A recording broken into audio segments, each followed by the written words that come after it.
Bapak Ibu dan yang terkasih, kalau kita pikir secara ekonomi, apakah tuan rumah itu atau pemilik kebun anggur itu adil enggak ya kira-kira?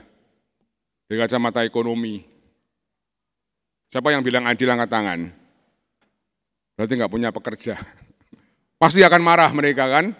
Mosok kami ini bekerja sehari, dia bekerja 1 jam kok sama upahnya. Hal ini tentu bisa kita pahami karena bukan persoalan pekerjaan, bukan persoalan perusahaan, bukan persoalan pekerja, namun Yesus ingin menggambarkan, ingin menunjukkan pertama-tama soal keselamatan, soal kerajaan Allah. Latar belakang Injil, kalau kita membaca dengan jeli, dan kita juga mensinkronkan dengan sejarah peradaban munculnya penulisan Injil, orang-orang Yahudi itu suka mengklaim dirinya sebagai orang-orang yang hebat. Mereka itu punya keyakinan, pokoknya kalau kami ini berdoa, kami ini sedekah, kami ini puasa pasti masuk surga, ya. Jadi orang Yahudi suka mengklaim bahwa surga itu mereka yang menentukan. Mereka yang meyakini bahwa itulah hak kami. Dengan perumpamaan ini Yesus ingin mengatakan yang pertama, bahwa keselamatan itu adalah hak Allah untuk kita. Jadi hak Allah untuk kita, ya. Dan Allah itu memberikan keselamatan satu untuk semua orang. Tidak ada surga lantai 1, lantai 2, lantai 3 kan. Oh kalau Katoliknya itu sudah 60 tahun lantai 1. Katoliknya ini baru 2-3 bulan atau 4 bulan, karena dia lantai 7 supaya jalan kakinya lama, ya. Bukan seperti itu. Keselamatan itu satu untuk semua manusia, untuk kita semua. Nah, Yesus ingin mengatakan dengan perumpamaan ini, selain keselamatan milik Allah dan kerajaan surga ini untuk semua orang, tidak ada surga yang lain, maka lalu yang diminta dari kita ini adalah segera datang kepada Allah ketika Allah menjumpai kita.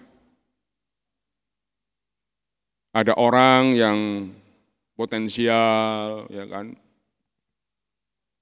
hidupnya baik, Pak, jadi ketua lingkungan ya, jangan Romo saya masih sibuk. Ya. Kadang-kadang kita merancang sendiri, seakan-akan kita bisa mengatur ritme hidup kita. Nanti saja Romo kalau saya sudah pensiun, ya. Iya nih kalau pensiun, kalau nggak pensiun, ya kan? Wong yang punya hidup Allah. Kita seringkali merencanakan seakan-akan dengan rencana kita bisa selamat. Keselamatan itu adalah segera datang kepada Yesus ketika kita bertemu dengan Dia. Maka yang paling penting, sebagaimana dalam bacaan pertama, adalah segera bertobat. Bertobat itu penting, ya. Dan salah satu semangat bertobat itu, kalau boleh kita letakkan dalam Injil hari ini adalah semangat atau sikap tidak iri hati. Mereka yang orang-orang saleh, yang ikut Yesus sejak awal itu menjadi tidak selamat karena iri hati. Tidak rela kalau Allah itu mencintai juga orang-orang yang bertobatnya terlambat. Ya. Kita kan kerap menjas orang kan. Nah inilah, Yesus ingin menunjukkan bahwa rahmat, belas kasih, kerajaan surga adalah sungguh-sungguh ada di tangan Allah. Tugas kita hanya satu, segera pergi pada kehendak Allah ketika Allah berjumpa atau menjumpai kita. Tidak usah pusing-pusing yang lain ya. Yang lain mau bertobat setelah umur 40 atau umur 60 itu soal masing-masing punya caranya dan Allah punya caranya kok. Namun intinya bahwa Allah ingin menegaskan bahwa keselamatan itu adalah hak Allah. Hal kedua, dari perumpamaan ini juga diungkapkan bahwa Allah itu Allah yang murah hati. Maka kita sering menyebut Bapa. Kemurahan hati ini ditunjukkan. Allah akan menerima siapapun yang mau untuk dipanggil dalam rahmat pertobatan. Maka dalam gereja Katolik itu yang paling penting itu membangun rahmat pertobatan untuk kita. Ya, bukan soal bagaimana kita ini membangun satu devosi lalu kita lupa soal pertobatan. Banyak orang sibuk dengan kegiatan-kegiatan rohani, namun lupa untuk membangun semangat pertobatan. Agak beda ya. Kegiatan rohani itu seharusnya membuat orang lain semakin bertobat, ya karena itu hanya jalan, bukan tujuan. Banyak orang yang memiliki banyak kegiatan rohani sampai lupa untuk masak bagi suaminya, ya kan? Namun tidak bertobat karena iri hati, masih dengki, masih suka ngerumpi, bahkan ngejas orang, ya kan? Rasani pastornya dan sebagainya. Bertobat itu artinya saya menjadi orang yang segera melakukan kehendak Allah. Dan dalam konteks Injil hari ini, melakukan kehendak Allah itu adalah sama dengan tuan kebun anggur itu. Membangun budaya kasih dalam hidup sehari-hari. Gak usah mikir soal bagaimana dia dengan Allah. Bersyukur kalau ada orang yang mau bertobat. Mensyukuri orang yang berkehendak baik. Membantu mereka yang mau menjumpai Allah. Itulah buah-buah yang harus kita kembangkan dalam kegiatan liturgi, kegiatan rohani.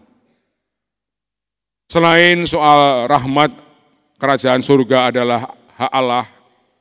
Allah yang ditawarkan Yesus Allah yang murah hati, bukan Allah yang menjas, bukan Allah yang mengadili, namun Allah yang merengkuh, Allah yang merangkul, Allah yang menerima semua orang, apapun kondisinya. Yang paling penting adalah kita segera untuk datang kepada Allah. Dan yang ketiga, tentu Injil ini ingin mengajak kita. Karena sebagai orang Katolik, kita ini kan bukan hanya soal pendengar sabda, namun pelaku sabda. Dengan diwartakannya Injil hari ini, apa yang dikatakan Santo Paulus dalam bacaan kedua semakin jelas. Kita ini dipanggil untuk menerjemahkan pengalaman akan Kristus dalam hidup sehari-hari. Para murid dididik dengan Injil hari ini untuk ikut seperti Yesus. Menjadi orang-orang yang penuh belas kasih, penuh kepedulian, dan siap dan rela merangkul kehidupan bahkan yang paling berdosa sekalipun, agar setiap orang berjumpa dengan Yesus. Orang Katolik itu misinya ini, merangkul setiap orang agar jiwanya selamat. Maka kalau ada suami atau istri, suaminya nggak benar, lalu kok nggak ditegur toh, Anda apa Romo, yang penting kan dia gajinya untuk saya, wis mau berbuat apa terserah dia. Kami nggak mau repot, nggak mau ribut, dan nggak mau perang keluarga. Ini bukan mencintai namanya. Mencintai itu berani membela dengan aneka cara ya, menegur, menyapa, mungkin mendekati, merangkul, agar dia tidak jauh dari Allah.